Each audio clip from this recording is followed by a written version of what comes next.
اب آج میں نے یہ کپڑے جو پہنے نا یہ والے، یہ بالکل برانڈ نیو ہے، پہلی دفعہ پہنے۔ اب کپڑے پہننے کی دعا ہے، کہا کہ اللہ کے نبی نے دعا سکھائی کہ یہ جب تم کپڑا پہنو تو یہ دعا مانگو، جب کپڑا پہنو تو یہ دعا مانگو، جب نیا کپڑا پہنو تو یہ مانگو۔ نیا کپڑا پہنو، اچھا اب دیکھنے والے کو کیا کہا؟ جس نے نیا کپڑا پہنا ہوا دیکھا کسی کو، اس کو کہا کہ تم اس کو یہ دعا دو۔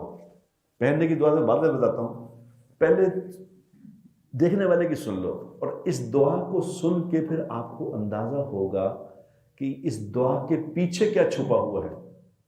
جس کو نیا کپڑا پہنا دیکھو تو اس کو کہو البس جدیدہ وعش حمیدہ ومت شہیدہ۔ اللہ کے نبی نے کہا، یہ دعا دی ایک نئے کپڑے پہننے والے کو، یہ دعا دی البس جدیدہ۔ نئے کپڑے پہن جب کسی کو دیکھتا نا آدمی، اگر اپنے پاس نئے کپڑے پہننے کے پیسے نہ ہو تو اس کو غصے چڑھتے ہیں، اور ساتھ وہ حسد بھی کرتا ہے، ساتھ نظر بھی لگاتا ہے۔ تو دعا کیسے کھائی؟ اللہ کے نبی نے ایسی دعا سکھا دی کہ نظر بھی ختم ہو جائے، حسد بھی ختم ہو جائے، اس کے اندر سے بھی ختم ہو جائے۔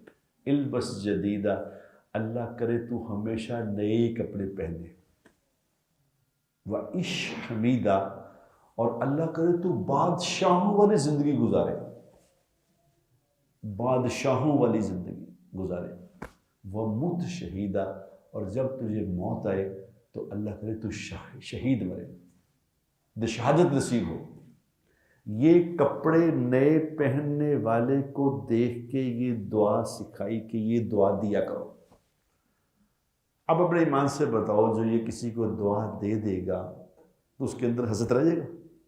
کوئی بغض رہ جائے گا؟ اور جس کو دی ہے اس کی بھی نظر گئی،